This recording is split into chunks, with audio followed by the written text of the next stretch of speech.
Sir आलोक अग्रवाल। और आज के इस वीडियो में हम देखेंगे Newton's law of viscosity, unit of viscosity, kinematic viscosity and types of fluid. जो लास्ट वीडियो था उसमें हमने विस्कोसिटी के बारे में देखा था कि विस्कोसिटी क्या होती है, और वहां पे हमने थोड़ा सा इंट्रोडक्शन देखा था बाउंड्री लेयर का। तो उसमें हमको ने ये पता चला था हमको कि एक इमेजिनरी लाइन बनती है, एक इमेजिनरी कर्व बनता है किसी भी सॉलिड बाउंड्री के पास, और उस कर्व के बाउंड्री के साइड में एक्टिव जोन होता है और दूर में पैसिव जोन होता है। जहां पे एक्टिव जोन होता है वहां पे विस्कोसिटी का इफेक्ट होता है, और जहां पे पैसिव जोन होता है वहां पे विस्कोसिटी का इफेक्ट नहीं होता। ठीक, उस वीडियो को अगर आपने देखा है तो इस वीडियो में आपको बहुत अच्छे से और समझ में आएगा न्यूटन्स लॉ ऑफ विस्कोसिटी कैसे डिराइव हुआ। अगर आप लोगों ने वो वीडियो मिस कर दिया है तो उसका लिंक मैं इस वीडियो के डिस्क्रिप्शन बॉक्स में अवेलेबल करा दूंगा। ठीक, तो अपन स्टार्ट करते हैं न्यूटन्स लॉ ऑफ विस्कोसिटी से। तो न्यूटन्स लॉ ऑफ विस्कोसिटी से पहले this is our boundary layer, this is imaginary boundary layer. इसको जानना बहुत जरूरी है, जो कि हमने लास्ट वीडियो में डिटेल में डिस्कस किया था। अब हमने ये देखा था कि ये जो बाउंड्री लेयर है, इमेजिनरी लेयर जो है, इसके नीचे के पोर्शन में विस्कस इफेक्ट होगा, विस्कोसिटी का इफेक्ट होगा, जिसके कारण दो लेयर के बीच में रिलेटिव मोशन हो। दोनों लेयर की वेलोसिटी सेम नहीं होगी, उन दोनों की वेलोसिटी में कुछ डिफरेंस होगा, और उसमें रिलेटिव मोशन होगा। तो इस लेयर के बीच से हम एक एलिमेंट लेते हैं। इस लेयर के बीच से अब हम एक एलिमेंट लेते हैं। एलिमेंट कैसा लेंगे? एक स्क्वायर या रेक्टेंगुलर एक एलिमेंट हमने लिया। ये एलिमेंट हमने यहाँ से ले लिया। ठीक, ये रेक्टेंगुलर एलिमेंट है। ठीक, ये एलिमेंट हमने यहाँ से लिया, और अब इस एलिमेंट को मैं जूम करके बता रहा हूँ। ये तो ये एलिमेंट हमने इसको जूम कर लिया। तो जब ये एलिमेंट हमने लिया, तो जो लेयर प्लेट के पास होगी उसकी वेलोसिटी कम होगी, और जो लेयर इस प्लेट के दूर होगी उसकी वेलोसिटी ज्यादा होगी। तो फॉर एग्जांपल हमने दो लेयर की बात कर रहे हैं, जो दो लेयर आपस में dy डिस्टेंस अपार्ट है। ठीक, तो एक लेयर ये है और दूसरी लेयर ये है। ठीक, अब ये दोनों लेयर के बीच में जो डिस्टेंस है दैट इज dy। अब नीचे वाली लेयर की velocity for example capital U है, तो ऊपर वाली लेयर की वेलोसिटी इस U से ज्यादा होगी। अब ये डिस्टेंस हमने dy बहुत छोटा लिया है, तो वेलोसिटी भी दोनों में जो डिफरेंस होगा वो बहुत कम होगा। तो let the velocity of upper layer is slightly more than the velocity of lower layer that is U plus D। ठीक, तो हमने देखा एक एलिमेंट लिया जिसमें नीचे वाले लेयर की वेलोसिटी U है, ऊपर वाली लेयर की velocity u plus D you है, और ये दोनों लेयर के बीच में जो डिस्टेंस है, परपेंडिकुलर डिस्टेंस है, y डायरेक्शन में जो डिस्टेंस है दैट इज डी वाई। अब देखिए यहाँ पे after a very small interval of time D T, अगर बहुत छोटे समय के बाद अगर मैं इसी एलिमेंट को देखूंगा तो क्या होगा? ये एलिमेंट पूरा का पूरा ट्रेवल कर रहा है, एक्स डायरेक्शन में मूव कर रहा है, लेकिन जो ऊपर वाला लेयर है उसकी वेलोसिटी ज्यादा है, नीचे वाली लेयर की वेलोसिटी कम है। तो after a very small interval of time D T, ये जो ऊपर वाली लेयर है वो नीचे वाली लेयर से थोड़ा आगे निकल जाए, क्योंकि इसकी वेलोसिटी ज्यादा है। तो जो हमारा एलिमेंट जो हमको स्क्वायर शेप दिख रहा था, अब वो रोम्बस शेप दिखने लग जाए। ठीक, क्योंकि ऊपर वाली लेयर की वेलोसिटी ज्यादा है। ओके, तो ये हमारा after small interval of time D T हमारा जो एलिमेंट है वो थोड़ा सा डिस्टॉर्ट हो जाएगा और वो रोम्बस बन जाएगा। ठीक है, अब यहाँ पे हमारा आया शियर स्ट्रेन। तो जो शियर स्ट्रेन है वो हम मेजर करेंगे डी थीटा शियर एंगल से। ठीक, पहले एलिमेंट स्ट्रेट होता है, ये वाली लाइन जो है परपेंडिकुलर डिस्टेंस ये स्ट्रेट होती। अब ये एलिमेंट आगे निकल गया, तो ये एलिमेंट डिस्टॉर्ट हो गया, ऊपर वाली लेयर आगे निकल गई, तो ये हो गया हमारा डी थीटा। अभी भी ऊपर वाली जो लेयर है इसकी velocity u plus D you है, और जो नीचे वाली लेयर है उसकी वेलोसिटी u है। तो कंटिन्यूअसली ये डिफॉर्मेशन होते रहेगा। ये जो डी थीटा है ये कंटिन्यूअसली क्या होगा? बढ़ते जाएगा, जैसे जैसे टाइम बीतते जाएगा ये बढ़ते जाएगा। लेकिन अभी हमने after a very small interval of time D T क्या पोजीशन हो गई वो हमने ली, और अब उसकी हम स्टडी करेंगे। ठीक। तो जैसे ही हमने इसको देखा, तो हमने देखा कि ऊपर वाली लेयर नीचे वाली लेयर से ds डिस्टेंस आगे चली गई है। ठीक। तो ये डिस्टेंस ds है और ये डिस्टेंस dy है। अब देखिए ये एक ट्रायंगल बन रहा है, ये एक राइट एंगल ट्रायंगल बन रहा है, जिसमें tan d theta is equal to perpendicular upon base.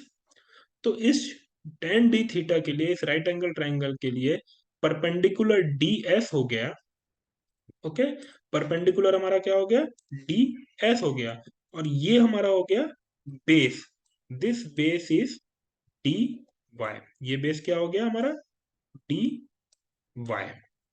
ठीक। अब यहां पे अगर हम tan d थीटा का फॉर्मूला लगाएंगे तो it is ds by dy। और ds क्या है, इट इज डिस्टेंस। डिस्टेंस क्या होता है, वेलोसिटी इनटू टाइम। तो ऊपर वाली लेयर की वेलोसिटी नीचे वाली लेयर की वेलोसिटी से कितनी ज्यादा है, du। दिस du ज्यादा है। और कितने समय तक, कितने समय के बाद हमने ये स्टडी की, dt।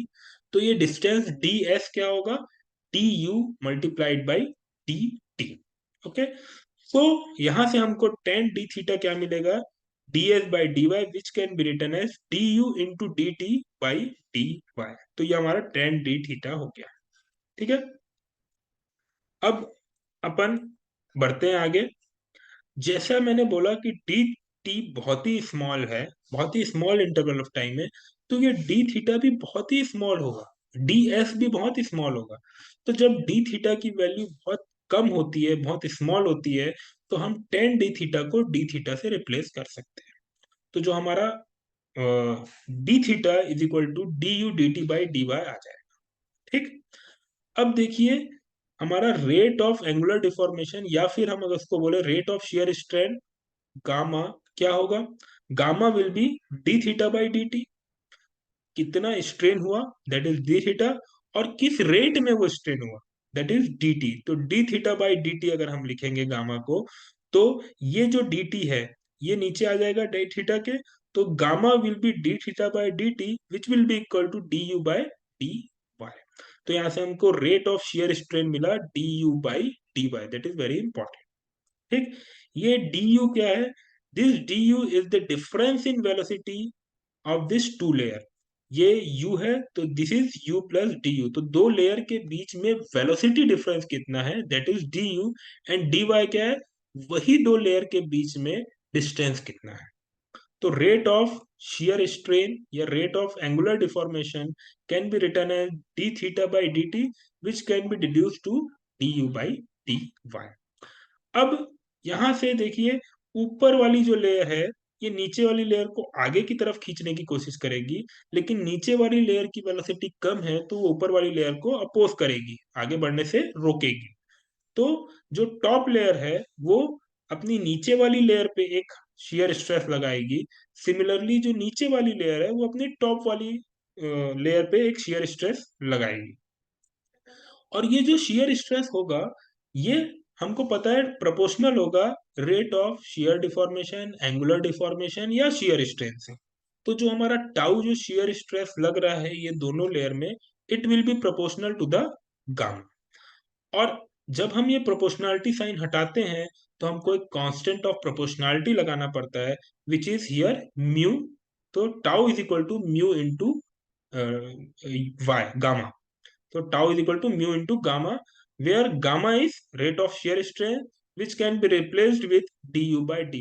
तो हमको एक फॉर्मूला मिला tau is equal to mu du by dy, where mu is constant of proportionality, जिसको हम डायनामिक विस्कोसिटी बोलेंगे या कफिशिएंट ऑफ विस्कोसिटी या सिंपली विस्कोसिटी भी बोल सकते हैं। तो ये हमको फॉर्मूला मिला। ठीक।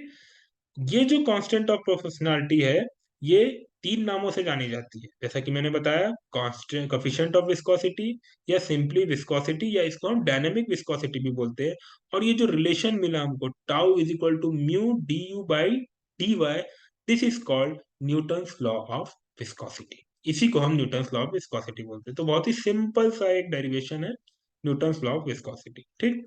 अब यहां से हमारे पास आता है Newtonian and non Newtonian fluid. ठीक, तो न्यूटोनियन फ्लूइड किसको बोलेंगे? वो फ्लूइड जो न्यूटन्स लॉ ऑफ विस्कोसिटी को फॉलो करेगा, या फिर जहां पे shear stress will be directly proportional to the shear deformation और रेट ऑफ शियर डिफॉर्मेशन, या फिर शियर स्ट्रेस और शियर डिफॉर्मेशन के बीच में एक लीनियर रिलेशनशिप होगा। ऐसे फ्लूइड को हम बोलते हैं न्यूटोनियन फ्लूइड। बहुत ही इजी लैंग्वेज में अगर हमको इसको समझना है, तो जो fluid Newton's law of viscosity को फॉलो करता है, दैट इज न्यूटोनियन फ्लूइड। और जो fluid Newton's law of viscosity को फॉलो नहीं करता है, that is non Newtonian fluid. मतलब जहां पे शियर स्ट्रेस और रेट ऑफ शियर डिफॉर्मेशन के बीच में एक सिंपल सा लीनियर रिलेशनशिप नहीं होगा, उन दोनों के बीच में जो रिलेशनशिप होगा दैट विल बी कॉम्प्लिकेटेड। ठीक, तो ऐसे फ्लूइड को हम बोलेंगे नॉन न्यूटोनियन फ्लूइड। ठीक है, अब हम आते हैं विस्कोसिटी की यूनिट में। तो विस्कोसिटी की यूनिट निकालने के लिए हमको क्या करना पड़ेगा? न्यूटन्स लॉ ऑफ विस्कोसिटी का यूज करना पड़ेगा, that is tau is equal to mu D you by D Y. इसमें हम म्यू को एक तरफ रखेंगे और बाकी सब चीजों को राइट हैंड साइड में ले जाएंगे। तो ये जो डी वाई है ये टाउ के से मल्टीप्लाई हो जाएगा और डी यू यहाँ पे डिवाइड हो जाएगा। अब हमको ये तीनों की यूनिट लिखेंगे या इन तीनों को इलाबोरेट करेंगे और हम वहां से डायनामिक विस्कोसिटी या विस्कोसिटी की यूनिट निकालेंगे। अब देखिए यहाँ पे टाउ क्या है? Tau is shear stress and stress is force per unit area. तो यहाँ पे हम टाउ को लिख सकते हैं फोर्स अपॉन एरिया। ठीक, this tau is shear stress, this which is divided by change in velocity upon change in distance. इसको हमने इस तरह से लिख लिया है, तो ये क्या हो गया? Change in distance upon change in velocity. तो अपन इसको अगर फ्रैक्शन के फॉर्म में लिखेंगे तो टाउ हो गया force upon area, D you हो गया लेंथ अपॉन टाइम मीटर पर सेकेंड, और डी वाई हो गया मल्टीप्लाई करेंगे तो 1/लेंथ। जब हम इसको और इलाबोरेट करेंगे, कैंसल आउट करेंगे, तो हमारा force by length square upon 1 upon time हो जाएगा। और जब हम इसकी यूनिट करेंगे, फोर्स की जगह में न्यूटन रखेंगे, लेंथ की जगह में मीटर स्क्वायर रखेंगे और टाइम ऊपर जाके मल्टीप्लाई हो जाएगा, सेकंड रखेंगे, तो what we will get? We will get force into time by length square. और जब सबकी यूनिट रख देंगे तो we get newton second per metre square as unit of viscosity. This unit of viscosity is SI unit. इसको हम बोलते हैं SI unit. This is SI unit of viscosity. तो सीजीएस यूनिट क्या होगा? CGS unit will be newton की जगह में डाइन आ जाएगा एंड मीटर की जगह में सेंटीमीटर आ जाएगा। तो it will be dyne second per centimetre square, जिसको हम एक और नाम से जानते हैं, दैट इज पॉइस। ठीक, अब ये जो एसआई यूनिट है और ये जो सीजीएस यूनिट है, इन दोनों के बीच में रिलेशनशिप हमको पता होना बहुत जरूरी है। तो जब हम इन दोनों को सॉल्व करेंगे, रिलेशनशिप निकालेंगे, तो we will find that 1 newton second per metre square is equal to 10 poise. ये किसके बराबर होगा? 10 पॉइस के बराबर होगा। ठीक, अब ये पॉइस हमारी ज्यादा इंपॉर्टेंट यूनिट है कि जनरली जो भी फ्लूइड होता है उसकी जो विस्कोसिटी होती है वो बहुत कम होती है, तो उसके लिए ऐसा यूनिट की हमको जरूरत कम पड़ती है, हमको सीजीएस यूनिट की जरूरत ज्यादा पड़ती है। इसलिए हमको पॉइस बहुत इंपॉर्टेंट है पता होना। और ये रिलेशनशिप जानना क्यों जरूरी है? क्योंकि जब इसके हम न्यूमेरिकल सॉल्व करेंगे तो हमको न्यूमेरिकल के लिए ऐसा यूनिट यूज करना पड़ेगा। तो हमको कन्वर्जन पता होना चाहिए कि पॉइस को हम Newton second per metre square या ऐसा यूनिट में किस तरह से कन्वर्ट किया जाए। अब इसका एग्जांपल मैं आपको देता हूं कि वाटर की विस्कोसिटी कितनी होती है। एट 20 डिग्री सेंटीग्रेड जो वाटर की विस्कोसिटी होती है वो 0.01 पॉइस होती है। देखिए सीजीएस यूनिट में भी 0.01, या फिर इसको हम 1 सेंटी पॉइस भी बोल सकते हैं। तो अगर इसको हम ऐसा यूनिट में लिखेंगे तो और छोटा हमको नंबर लिखना पड़ेगा, 0.001। इसीलिए जनरली हम फ्लूइड की विस्कोसिटी को सीजीएस यूनिट में दिखाते हैं, क्योंकि जो विस्कोसिटी जो फ्लूइड की निकलती है जनरली उसकी वैल्यू कम होती है जो हमारे रोजमर्रा में फ्लूइड यूज होते हैं। ठीक, तो this is the viscosity of unit of viscosity. Next अब हम आते हैं काइनेमेटिक विस्कोसिटी में। तो काइनेमेटिक विस्कोसिटी क्या है? It is a ratio of dynamic viscosity to the density of fluid. It is denoted by nu, viscosity upon density, that is mu by rho. ठीक, तो ये सिंपल सा एक रेशियो होता है। अब जब हम इसकी यूनिट की बात करेंगे तो अगेन यूनिट कैसे निकालेंगे? हमको डायनेमिक विस्कोसिटी की यूनिट रखना पड़ेगा, हमको डेंसिटी की यूनिट रखना पड़ेगा।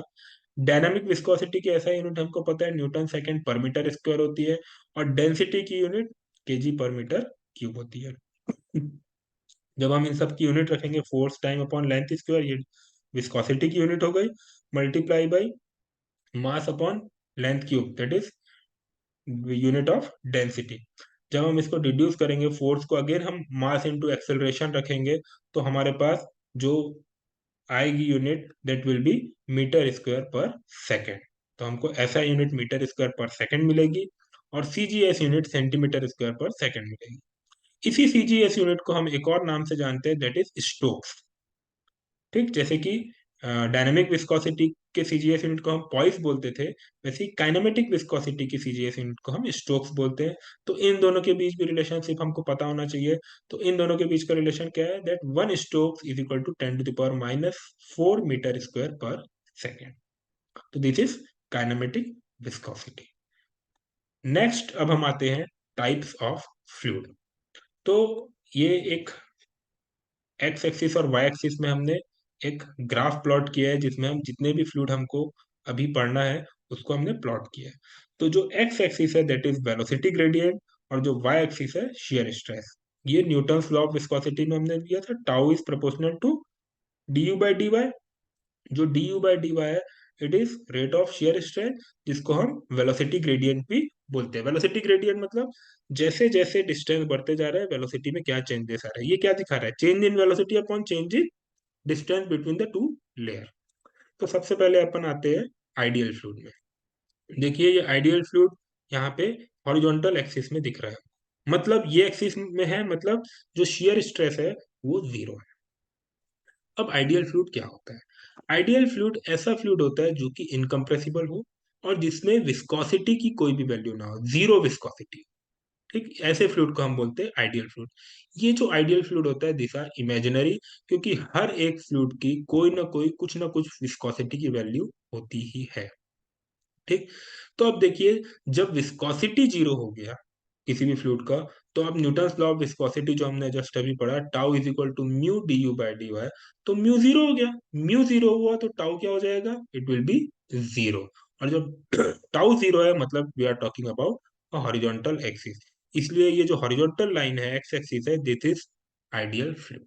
ओके, सेकंड हम आते हैं रियल फ्लूइड में। तो जैसा कि हमने देखा, ideal fluid is a imaginary fluid. तो जो भी फ्लूइड एक्चुअल में एग्जिस्ट करते हैं, they all comes under the category of real fluid. मतलब ऐसे फ्लूइड जिनकी कुछ भी विस्कोसिटी की वैल्यू है, वो सब क्या है, रियल फ्लूइड है। ठीक, तो एक्चुअल में जितने भी फ्लूइड है सब क्या है, रियल फ्लूइड है। तो अब हम जो बात करेंगे वो रियल फ्लूइड की बात करेंगे। तो रियल फ्लूइड में क्या है, एक न्यूटोनियन फ्लूइड है।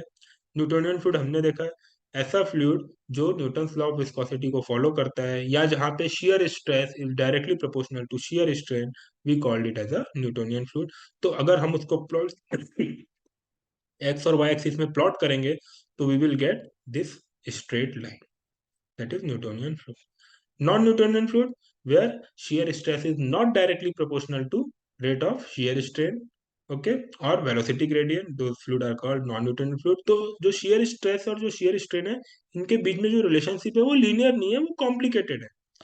तो जनरली क्या होता है, tau is equal to mu D you by D y to the power something. Okay, तो जो पावर है, जो समथिंग पावर है, उसके कारण ये जो फंक्शन होता है वो पैराबोलिक फंक्शन बनता है। तो ये हमारा नॉन न्यूटोनियन फ्लूइड को डेजिग्नेट करता है। नेक्स्ट लास्ट हमारा है ideal plastic fluid. Ideal plastic fluid में जो है, वहां पे भी shear stress is proportional to rate of shear strain, इसलिए हमको स्ट्रेट लाइन मिली है। लेकिन यहाँ पे देखिए, ये जीरो से स्टार्ट नहीं हो रही है, मतलब यहाँ पे कुछ ना कुछ शियर स्ट्रेस रहता है, अगर वेलोसिटी ग्रेडियंट नहीं है तो भी। With zero velocity gradient also there will be a shear stress. Okay, so this is our ideal plastic fluid. These are the types of fluid which is important for uh, BME subject of unit 3. Okay, thank you very much.